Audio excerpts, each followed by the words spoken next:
د خیال انځور. د خیال انځور یا د خپرونه د شاعرانو، لیکوالانو او ادیبانو په پاره ځانګړې شوې ده.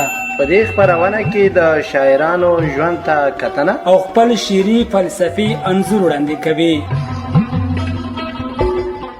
وای زکه خو مې زړه له غمه ډک له اضطراب دی، زکه خو مې زړه له غمه ډک له اضطراب دی، خوی دې د اغزیو دی او رنګ دې د ګلاب دی.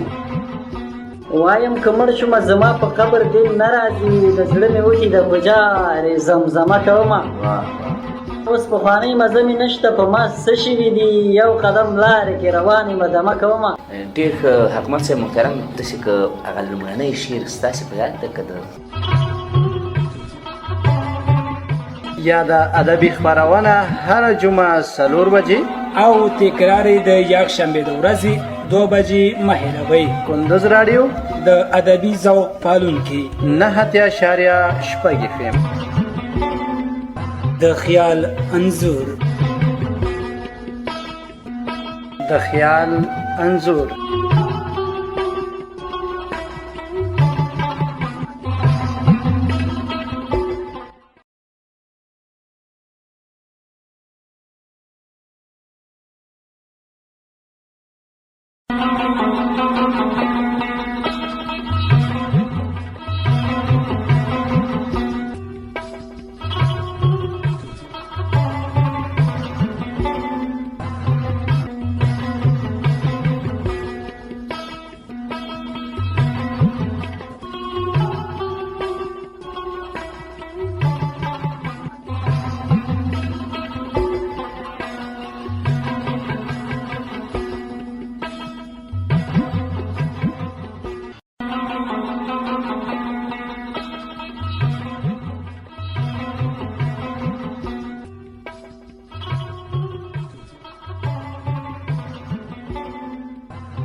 زما د هر ارمان خو به دې نه پیدا کوو، زما د هر ارمان خو به دې نه پیدا کوو، خدایه مړ یې کړم جانان خو به دې نه پیدا کوو. زما د هر ارمان خو به دې نه پیدا کوو، خدایه مړ یې کړم جانان خو به دې نه پیدا کوو. د دغه دواړو نه په اور کې هر سړی ولاړ دی، یا دا رقیب او یا شیطان خو به دې نه پیدا کوو. د دغه دواړو نه په اور کې هر سړی ولاړ دی، یا دا رقیب او یا شیطان خو به دې نه پیدا کوو. ودې لیدو ظلم انتها یې وکړه چې د غریب پیدا کوو، خان خو به دې نه پیدا کوو. او مقطع یې ده چې د هغې دعا وکړه خیرې یې وې کولې نو خدای خو دې ړوند کړي ضمیر خان خو به دې نه پیدا کوو، خدای خو دې ړوند کړي ضمیر خان خو به دې نه پیدا کوو. سلامونه، نیکې هیله او احترامات د کندوز راډیو د خیال انځور خپرونې درنو اوریدونکو. خدای دې وکړي چې تر دې دمه به راته روغ جوړ او د ښه صحت خاوندان اوسېږئ. له نیکه بخته را سره نن په خپرونه کې د کندوز ولایت تکړه خبریال ځوان شاعر شفیق الله شاهین صاحب دی. نو شاهین صاحب ستړی مه شي، وخت مو بخیر. ډېره مننه اختر صاحب. سلام، مینه، ادب او احترامات تاسو ته، همداراز د ستاسو راډیو چې څوک اوري ټولو ته له مینې ډک سلامونه وایم په دې هیله چې ټول به ښه وي او د ژوند چارې به یې ښې په مخ کړې وي. ډېره زیاته مننه کوم شاهین صاحب، هر کله راشئ، خیر راشئ کندوز راډیو ته. شاهین صاحب که دا راته ووایي چې شفیق الله شاهین څوک دی؟ ډېره مننه اختر صاحب. شفیق الله شاهین یو تن د کندوز ولایت د خاناباد ولسوالۍ اوسېدونکی یم. نو فی الحال ستاسې د خپرونې مېلمه. ډېره زیاته مننه کوم شاهین صاحب، بخیر راغلی. ډېره مننه اختر صاحب چې موږ مو د خپرونې لایق وبوللو او راومو بللو ستاسې ښکلې راډیو ته او د دې خپرونې لایق مو وبوللو. ډېره زیاته مننه کوم له تاسې څخه هم نړۍ مننه چې زموږ خپرونې ته راغلی او زموږ خپرونه مو رنګینه کړه.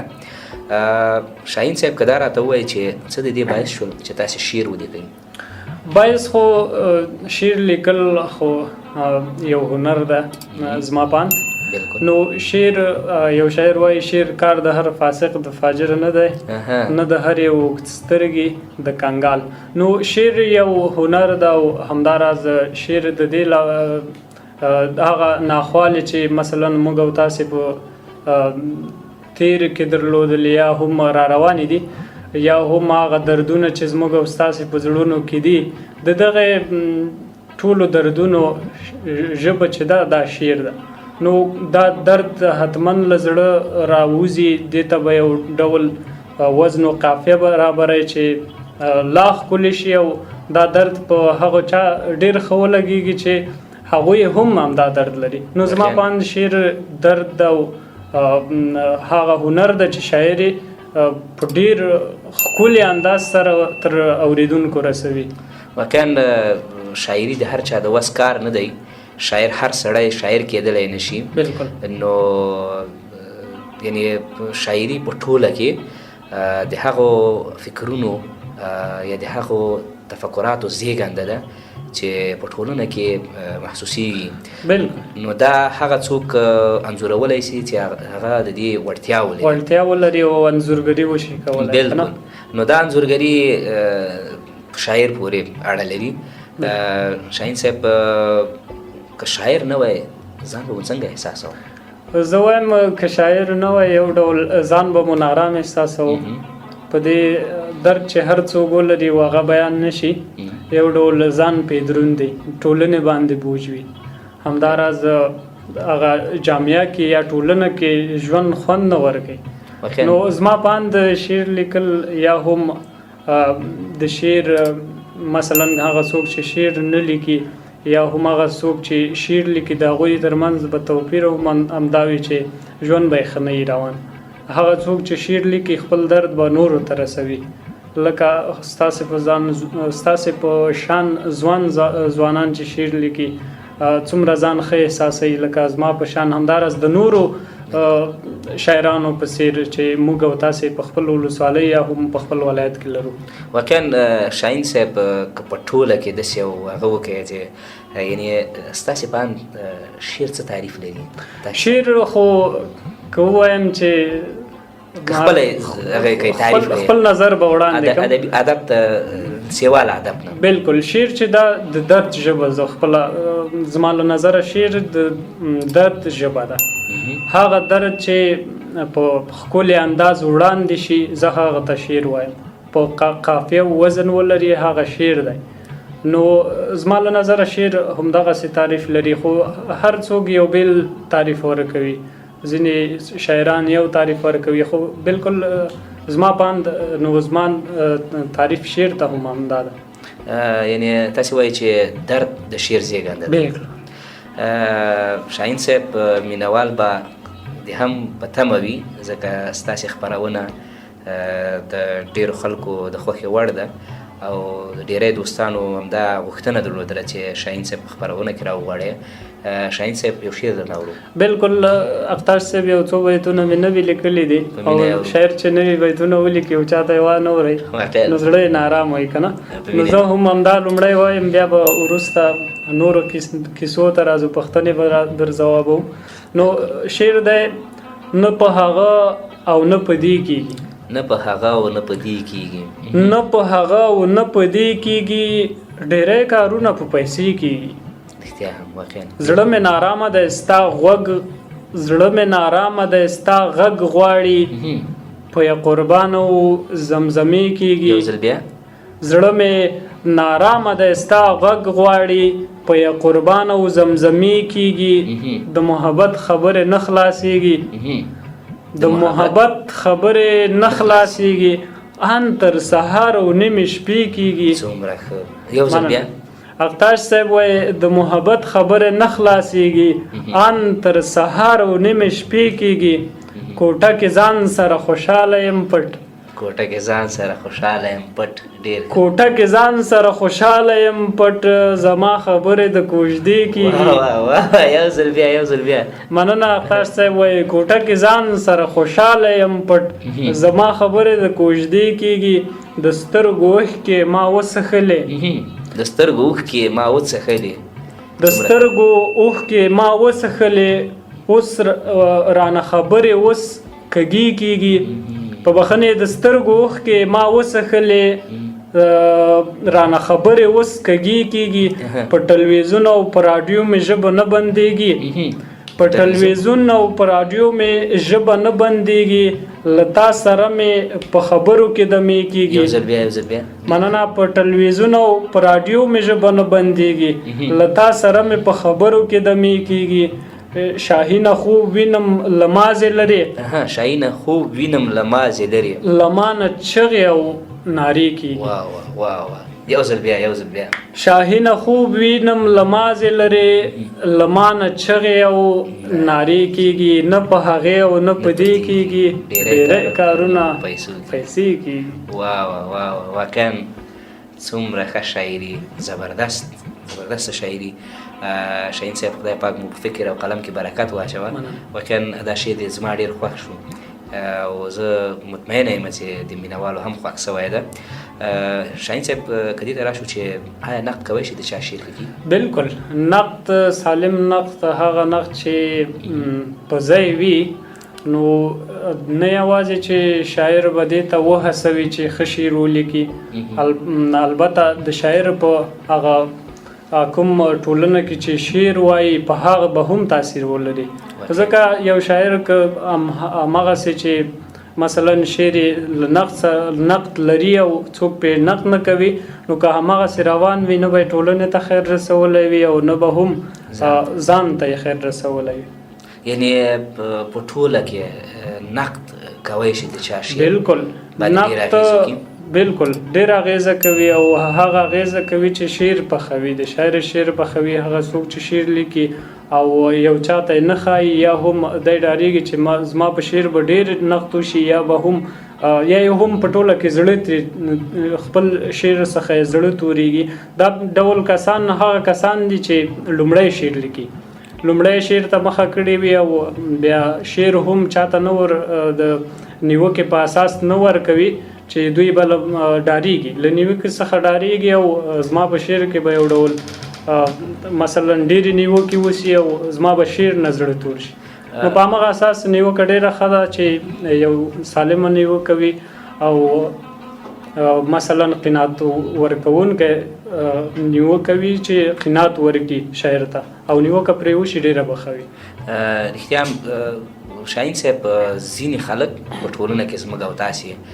بیا په پښتو ادب کې یعنې کومه سیمه کې چې پښتانه اوسېږي یعنې داسې یو خلک موږ او تاسې په دې ټولنه کې هم لرو چې هغه په شعر باندې نه پوهېږي حتی د شعر په کردار باندې د شعر په رفتار باندې او د شعر په هغه کوم اصول هغه چوکاټ چې شعر ته ټاکل سوی ده په هغه هم نه پوهېږي نو کوم شاعر یو داسې یو شاعر ورسره مخامخ چې هغه ځوان شاعر نو د هغه په شعر نقد کوي یعنې هغه شاعر بیا ډېر زر زړه یې ماتېږي ستاسې نه به واورو چې نقد د چا کار دی دغه ډول کسانو ته ما دا توصیه ده چې لومړی شعر هغه چا ته ووایي چې د شعر مینوال وي حتی که شاعر نه وي د شعر مینوال وي شعر یې خوښ شي او بل نقد د هغه چا کار دی مثلا چې له ادبیاتو فارغ وي یا هم په شعر وپوهېږي یا هم داسې څوک وي چې که شاعر هم نه وي نو یوازې دی په شعر وپوهېږي یا که لیکوال نه وي یا هم ادبیاتو څخه فارغ نه وي نو وزن و قافیه او دا څیزونه وپېژني یعنې که د شعر نه وي ادبیات نه وي ویلي نو هغه کتاب چې د شعر په اړه که هغه یې هم ویلی وي نو نقد کوی شي او هغه څوک د هېڅکله نقد نه کوي ځکه شاعر ډېر زړه یو ډول نری وي نو ډېر زر ماتېږي که نه نو نیوکه دې پرې نه کوي ځکه شاعران هغه خلک دي لکه مخکې چې موږ هم یادونه وکړله شاعران له څو خبرو نه سیوا وي حتی دا زموږ له هغه ځینې مشران یا علماو هم دا خبره کړې ده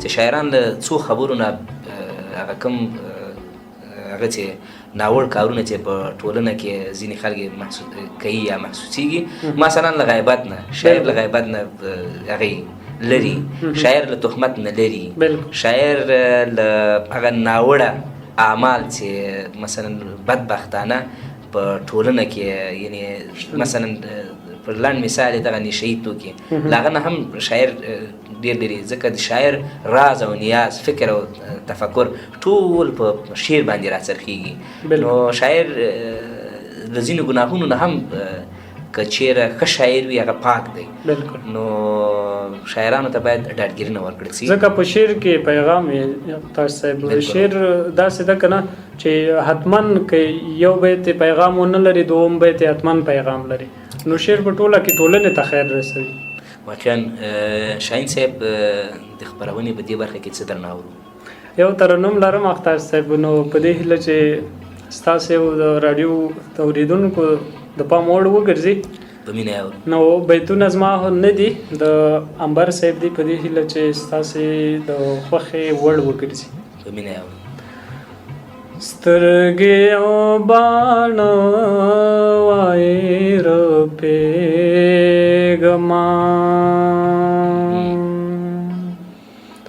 سترګې او باڼه وایې رپېږما بیا به د چا زړه ته ور یادېږما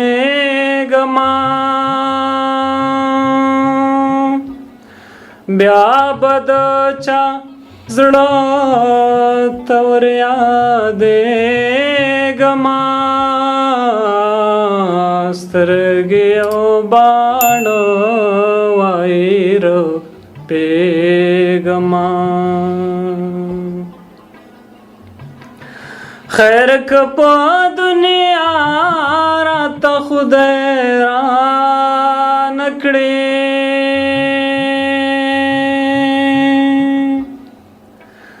خیر که په دنیا راته خدای رانکړې پس له مرګه بیا را ژوندی کېږما پس له مرګه بیا را ژوندی کېږما بیا به د چا زړه ته ور یادېږما سترګې او باڼه وایې رپېږما ما باندې خو هېڅ بلا ونه شوله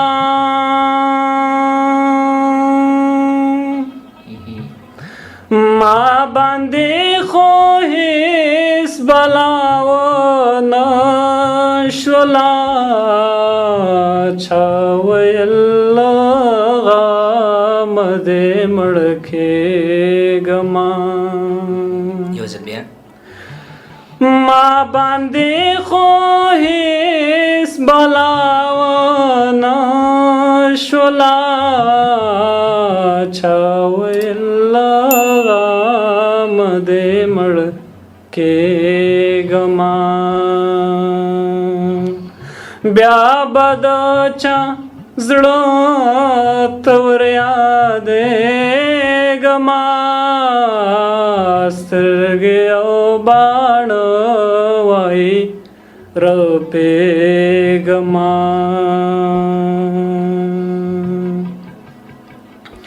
ما عنبر ته دا لویه خبره ده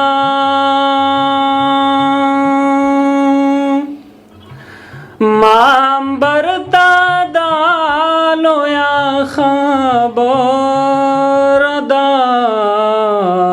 تا ویل په زړه کې دې اوسېږما تا ویل په زړه کې دې اوسېږما بیا به د چا زړه ته ور یادېږما سترګې او باڼه وایې رپېږما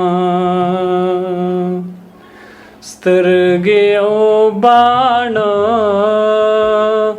وایي رپېږما. مننه اختر صاحب. ډیره زیاته مننه کوم شاهین صاحب. واقعا خدای پاک ډیر ښه غږ درکړی ده، نو موږ د خیال ته یوړلو، نو واقعا ډیر له درد او ډیر له ښکلي انداز او په ښکلي توګه یې دا ترنم موږ ته ډالۍ کړ. الله دې عزتمند لره. ډېره مننه. شاهین صاحب که دا راته ووایي چې څومره شعرونه مو لیکلي؟ د ګوتو په شمار شعرونه مې لیکلي اختر صاحب. که داسې تخمیني ډول یې درته ووایم چې 50 شاوخوا څخه به وي، نو داسې شمار کړي مې نه دي، خو ممکن یا زیات وي یا کم. یعنې په نظر دې څومره دي ټوله کې؟ 50 یا 50. 50 تر دې زیات نه دي. په کوم فورم کې مو کار کړی ډېر؟ ډېر کار مې چې کړی تاسو صاحب یوازې غزل ده، همداراز ډېر کار مې چې کړی غزل کې ده، خو نور فورمونو کې لکه ناول شو په دې کې مې هم کار کړی، یو لنډه کیسه مې لیکلې ده، نو او همداراز نثر کې مې هم کار کړی. نو دغه فورمونو کې مې کار کړی، خو ډېر کار مې چې کړی هغه یوازې هغه ده څه ورته وایي غزل ده. یعنې په پښتو ادب کې مو یوازې په شعر کې غزل کې کار کړی او په ادبي ټولګو کې په ناول کې په نثر کې مو هم؟ بالکل ډېر کم کار مو نثر کې کړی او همداراز کیسه شو چې یو کیسه مې لیکلې، خو لا به کار کوو ځکه زموږ مسلک همدا ده پښتو ادبیات. نو حتمن یا سړی نه لیکوال جوړوي یا هم څېړونکی او یا هم ژباړونکی. که دا مینهوالو ته ووایي چې دا لنډه کیسه چې تاسې لیکلې ده که تاسې د PDF په توګه یا په شکل یې جوړ کړئ او تر مینهوالو یې ورسوئ، نو هغه به نوم به یې څه وي؟ آیا نوم ورته انتخاب کړی؟ له اوسه خو مو نوم ورته نه دی ایښی، که کېمښوده نو ماتې هیلې یا دغه نوم زما ذهن کې ډېر راتاو کېږي، نو ممکن همدغه نوم شي ماتې هیلې. ماتې هیلې، بالکل. نو دوستان او اوریدونکي دې هم خبر وي چې د شاهین صاحب هغه لومړی ادبي ټوټه به وي، د ادبي ناول به وي چې د ماتې هیلې په نامه باندې یادېږي. بالکل. نو کولی شي بیا تاسې ترلاسه کړي. شاهین صاحب د خپرونې په دې برخه کې هم یو شی درنه یو څو بیتونه دي اختر صاحب په دې هیله چې ستاسو یو د اورېدونکو خوښ سي راسره. مینه اخلاص پرې مه وهه اوبه کوي، درد مې د ګوتې په ځای زړه کوي. وای ډېر یو ځل بیا دا بیتونه مې هغه وخت کې لیکلي وو چې زما ګوته لږ ژوبله شوې وه، نو همغه وخت مې ولیکه اخلاص پرې مه وهه اوبه کوي، درد مې د ګوتې په ځای زړه کوي. کوم زخم باندې چې لاس وایي که نه چې ډېر نازک وي، نو ګوتې یا هم که ګوته ژوبله شوې وي نو په هغې لاس وهي درد زړه کوي. واقعا رښتیا د درد ټولګه چې د زړه ده، که هغه مثلا نور دردونه وي زړه درد کوي، یوازې سترګو نه اوښکې بهېږي. په هر حال هم ډېر زیات درد دی. بالکل. اخلاص پرې مه وهه اوبه کوي، درد مې د ګوتې په ځای زړه کوي، هغه یې بل له ورکړه ځان وژني، زه وایم دا کار بیخي ښه کوي. هغه یې بل له ورکړه ځان وژني، زه وایم دا کار بیخي ښه کوي. که پښتانه تعلیم کې مخ ته لاړل، امریکایانې به میړونه پښتانه کوي. ډېر که پښتانه تعلیم کې مخ ته لاړل، امریکایانې به میړونه پښتانه کوي. چې مور او پلار یې ورنسیل یوړلو، مطلب نو دا سړی به څه کوي؟ چې مور او پلار یې ورنسیل یوړلو، مطلب نو دا سړی به څه کوي؟ مور مې پرون جونو ته داسې ویل، شاهین درس خلاص کړي بیا واده کوي. وای یو ځل بیا مننه مور مې پرون جونو ته داسې ویل شاهین درس خلاص کړي بیا واده کوي. بیا واده کوي. واه ډېر عادي. شاهین صاحب واقعا ډېرې ښایسته کرښې مو لیکلي دي. دا شعر دې تاسې لیکئ په کوم حالت کې ډېر ارامه یاست؟ یعنې د شعر وخت مو کوم وخت ده؟ شعر خو زما د شعر لیکلو وخت نامعلومه به وي. ممکن ډېر شعرونه مې چې لیکلي دي د شپې لخوا به وي یا 9 بجې یا 10 بجې حتی تر 11 بجو پورې چې دغه وختونه دي نو زما د شعر دي. خو ډېری شعرونه مې چې لیکلي هغه مې د شپې لخوا لیکلي. شاهین صاحب که د شعر برخې ته راسو په شعر کې باید کم څه ور اضافه کړو؟ مثلا اوس د موږ او تاسې یو خو دغه د پښتو کلاسیکي دورې ده یا د پښتو هغه پخوانۍ دوره ده چې مثلا خلکو په پخوا وخت کې منګیو ستارو او ځینې ګودرو ځینې نومونه دي په پښتو ادب کې راغلي دي. یعنې ځینې شاعران اوس هم هغه ګودرو منګیو ستار دا ټول یادوي. یعنې ستاسې په اند چې اوس د ټکنالوژۍ وخت دی یعنې که مثلا اوس اکثریت کلمې یعنې دغه نوي ټکنالوژي کې چې رامخته سوي دي مثلا واتساپ ده، تلګرام ده، فیسبوک ده، حتی بابرزی اوسار صاحب یو شی لیکلی دی چې هغه ویلي دي چې په اوس مې د فیسبوک غمی شین دی، یعنې هغه فیسبوک کې که متوجه سوی اوسېږي. نو په شعر کې دا څیزونه راوستل ستاسې په اند پښتو ادب ته ښه ده او که ښه نه ده؟ که چیرې ښه وي نو څنګه حل لاره مو ورته څه ده؟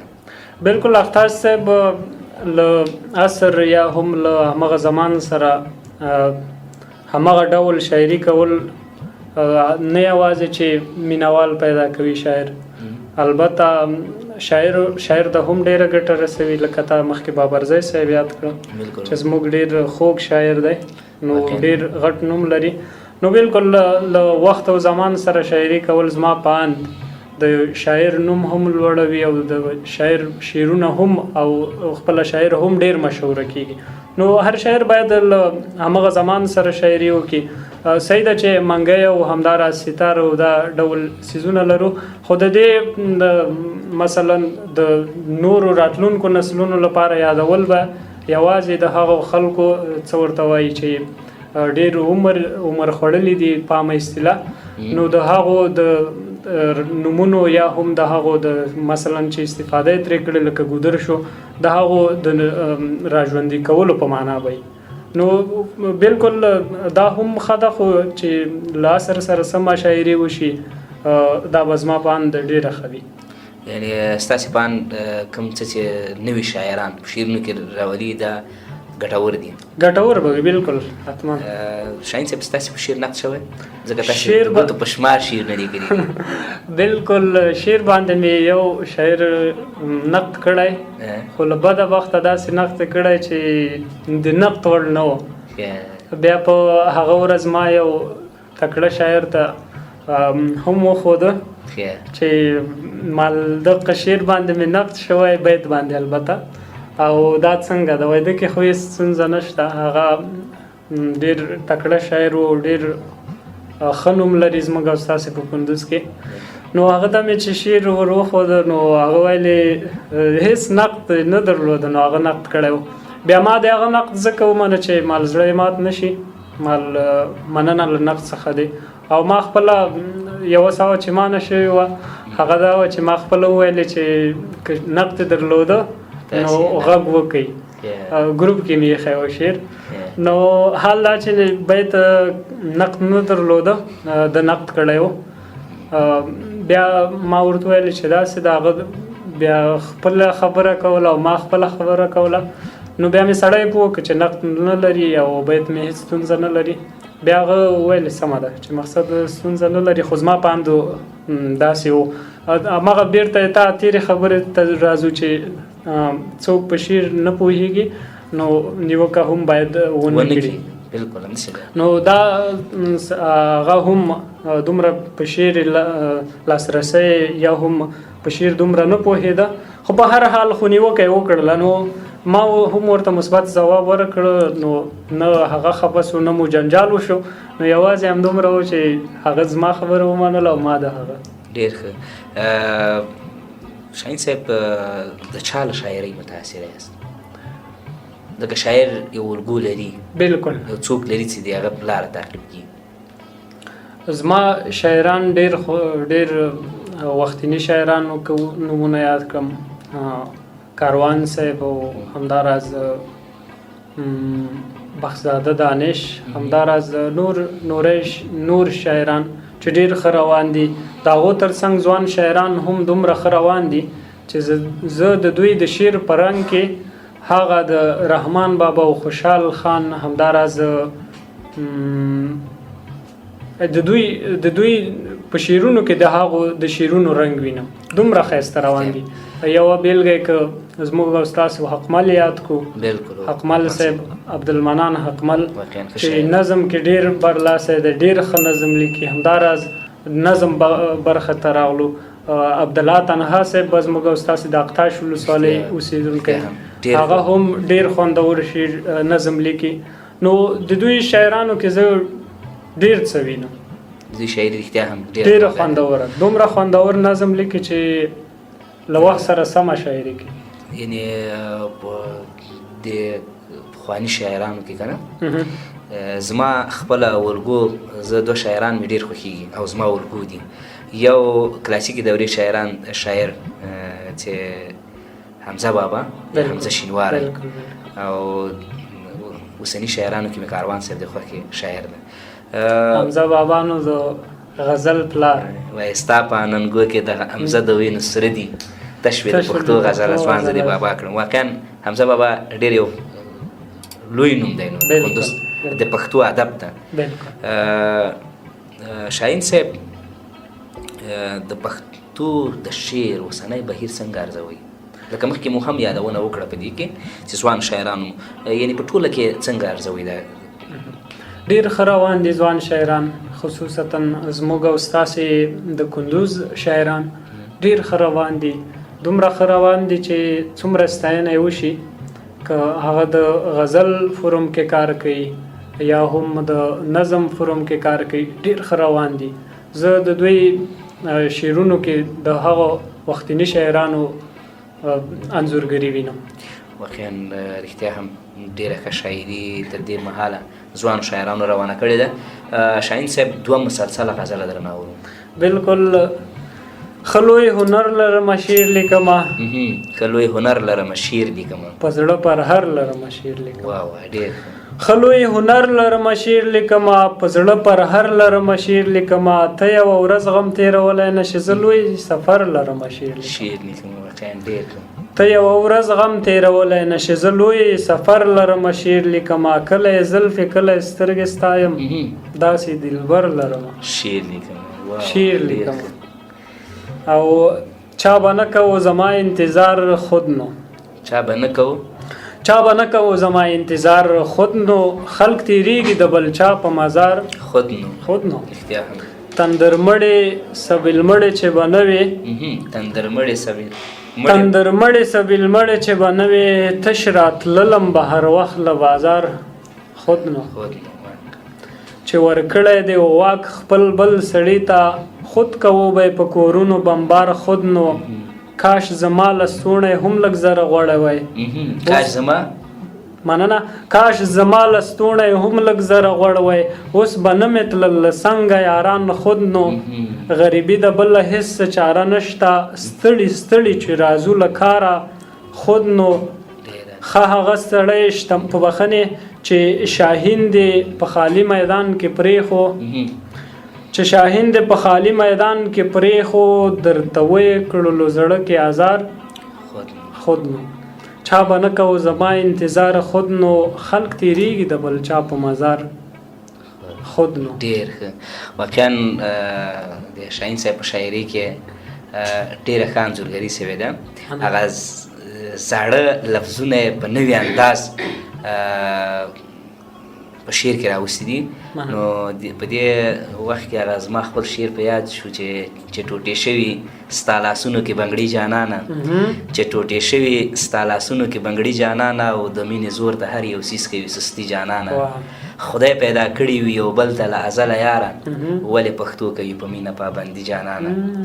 خدای پیدا کړي وي یو بل ته له ازله یاره، ولې پښتو کوي په مینه پابندي جانانه. د غربت کرښې مې په مخ کې لارې چارې وکړې، د غربت کرښې مې په مخ کې لارې چارې وکړې، پرهار په زړه لرم او ګونځې په تندي جانانه. یو ځل بیا ډېره مننه کوم شاهین صاحب. وایي د غربت کرښې مې په مخ کې لارې چارې وکړې، پرهار په زړه لرم او ګونځې په تندي جانانه.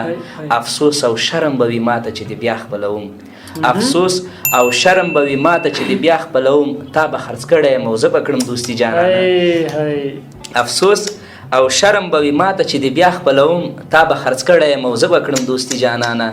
اقتاش سرونه مو د اسمان ډبرو ماتې کړې، اقتاش سرونه مو د اسمان ډبرو ماتې کړې، مرګ په میړانه دی زموږ سر په تلي جانانه، مرګ په میړانه دی زموږ سر په تلي جانانه. ډېره زیاته مننه کوو شاهین صاحب. که دا راته ووایي چې د غزل او نظم په توپیر کې، په غزل او نظم کې څه توپیر دی؟ غزل قافیه لري، ردیف لري، سیلاب لري، دا څیزونه لري. او نظم کې او غزل په بخنه ردیف لري، سیلاب لري، قافیه لري، او یو مثلا هر بیت کې یو ځانګړي موضوع ته اشاره کولای شي. نو نظم کې خالی یو موضوع سیړلی شي او همداراز نه قافیه لري نه وزن. قافیه کوم لري، څو بیتونه لري، او څه ورته وایي نه نظم لري، او نه نظم نه قافیه لري او نه وزن لري. همداراز نو ډېرې موضوعګانې هم پکې نشي راخیستلی. یعنې په ټوله کې غزل وزن لري، قافیه لري، ردیف لري، او نظم صرف وزن لري. بالکل بالکل. نو یعنې ستاسې په اند که تاسې کار وکړئ، ځکه دا شعر یې تاسې راتلونکي نسلونو ته پاتې کېږي. یو په نړۍ کې یو شاعر دی چې د هغه نوم بار بار ژوندی، یعنې د اوس مهال لپاره په دې عصر کې چې موږ تاسې ژوند کوو. شاهین صاحب څومره زده کړې مو کړي دي په اخره کې، که اورېدونکو ته ووایئ او اوس په کوم فعالیتونو بوخت یاست؟ مننه اقتار صاحب.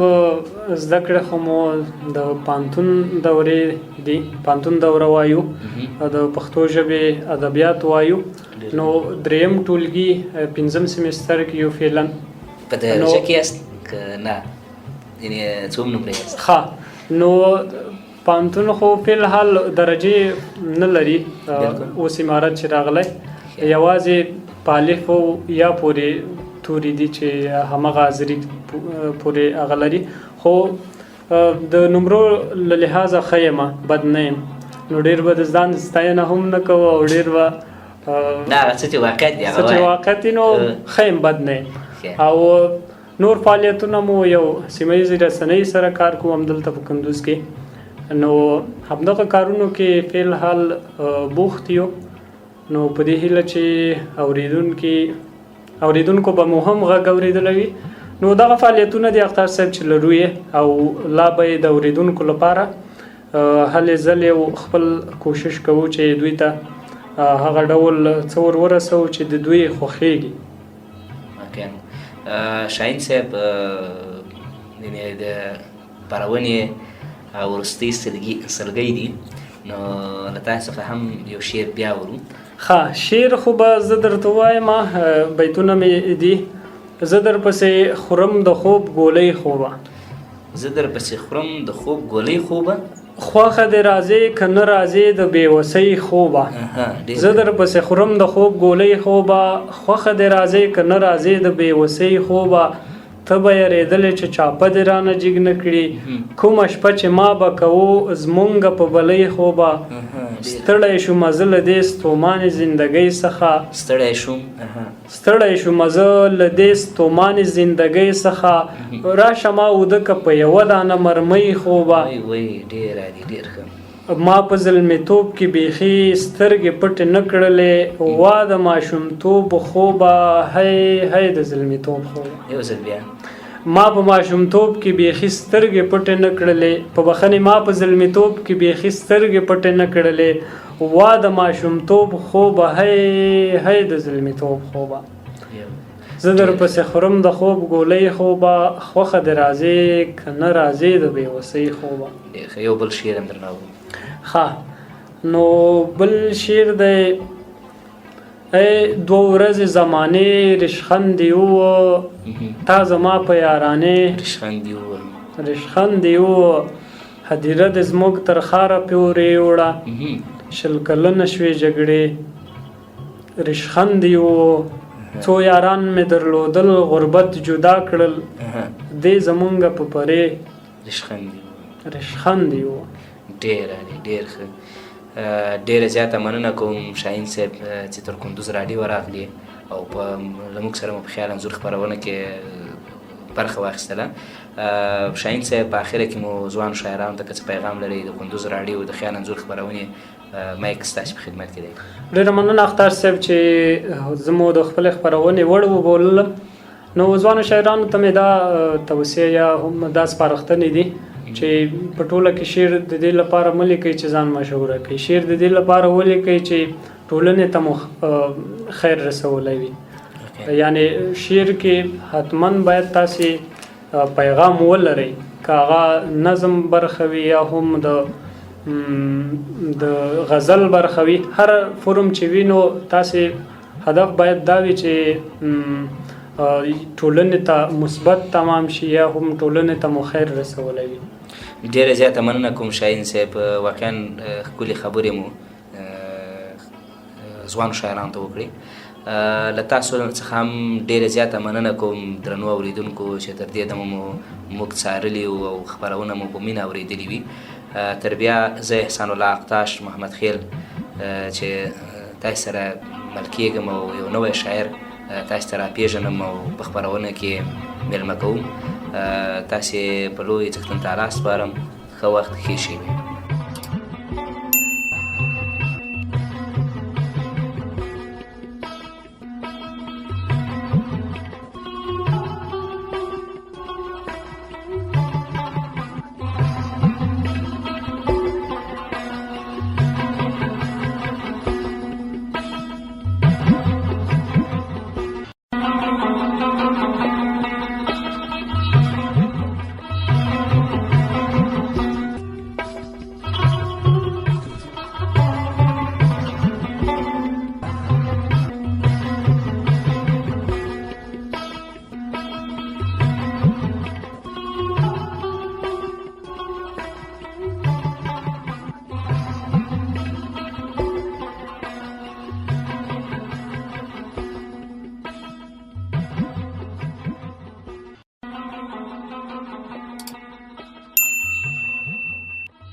د خیال انځور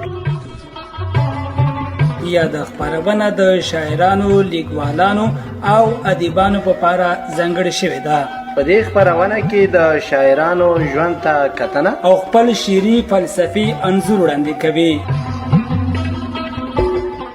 وای زکه خو مې زړه له غمه ډک له اضطراب دی زکه خو مې زړه له غمه ډک له اضطراب دی خوی دې د اغزیو دی او رنګ دې د ګلاب دی وایم که مړ شومه زما په قبر دې نه راځي د زړه مې وکړي د ګجارې زمزمه کومه اوس پخوانۍ مزه مې نشته په ما څه شوي دي یو قدم لارې کې روان یم دمه کومه ډېر ښه حکمت صاحب محترم داسې که هغه لومړنی شعر ستاسې په یاد ده که د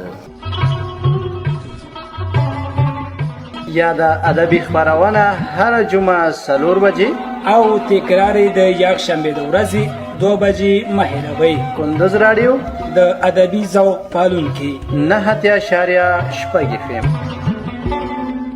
د خیال انځور د خیال انځور